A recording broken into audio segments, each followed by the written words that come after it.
Mumbai is the financial and cultural heart of India. It's a metropolis of over 20 million people, constantly hustling, trading, and moving through a vibrant city that never sleeps. On the night of November 26, 2008, 10 heavily armed men used this small, motorized, inflatable dinghy to slip past maritime security. They landed on the coast under the cover of darkness, completely undetected. The attackers split into small groups to strike civilian centers simultaneously, opening fire at the main railway station and a popular cafe. From there, squads fanned out to seize Banaraman House, the Oberoi Trident, and the Taj Mahal Palace Hotel. The sheer scale of this coordinated, multi-target infantry assault overwhelmed local authorities. In the opening hours of the crisis, a security vacuum opened up, leaving thousands of civilians trapped without any official protection. The scale of the civilian entrapment was most visible here, at the Taj Mahal Palace Hotel. As the attackers moved floor by floor, hundreds of guests were pinned down with no immediate way out. While the police scrambled to organize a response, the hotel staff took the lead.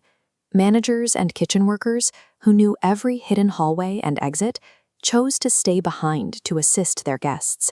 These unarmed workers navigated secret service corridors to smuggle groups to the street, locked down secure banquet halls, and in several instances formed physical human shields to protect guests from gunfire. By the time the military arrived, the spontaneous actions of these waiters and chefs had already secured the safety of hundreds of people who otherwise would have been left defenseless. The first responding local police were at a catastrophic disadvantage. Most were in standard uniforms like this, lacking any form of heavy tactical armor or ballistic protection. Their primary weapons were these antique bolt-action rifles.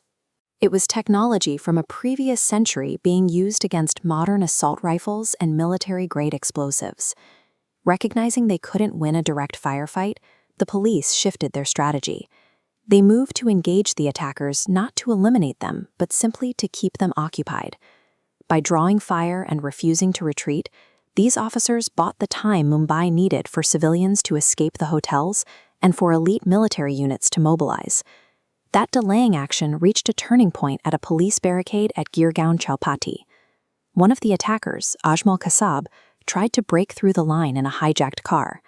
Assistant Sub-Inspector Tukaram Amble lunged at Kasab as he exited the vehicle, physically gripping the searing hot barrel of the terrorist's rifle to pull it away from his fellow officers.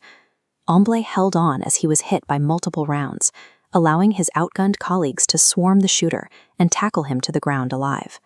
Amble's sacrifice yielded a living prisoner, a variable the attackers' handlers had not accounted for. Kasab's subsequent testimony provided the direct evidence required to map the entire overseas network behind the operation, turning a tactical siege into a strategic intelligence victory.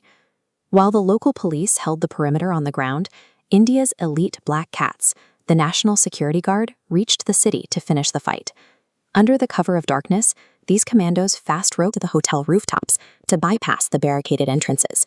They spent the next 3 days clearing the massive buildings room by room. It was a grueling process of breaching barricaded doors and engaging in close-quarters combat to neutralize the remaining fighters. The Black Cats delivered the surgical force needed to end the siege, but the opportunity to deploy that force was only made possible by the hours of delay forced by the local police.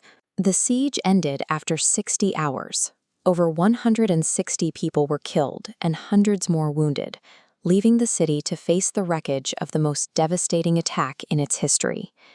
Investigators used Kasab as the primary link to identify the handlers overseas. His capture transformed the case from a local tragedy into an undeniable global indictment of the conspiracy. The attackers hoped to break the city's social and economic order. Yet within days, the cafes reopened, the trains ran, and Mumbai returned to its relentless pace. You can coordinate an attack to destroy a city's landmarks, but when citizens, street cops, and elite commandos stand together, the spirit of the city remains unbreakable.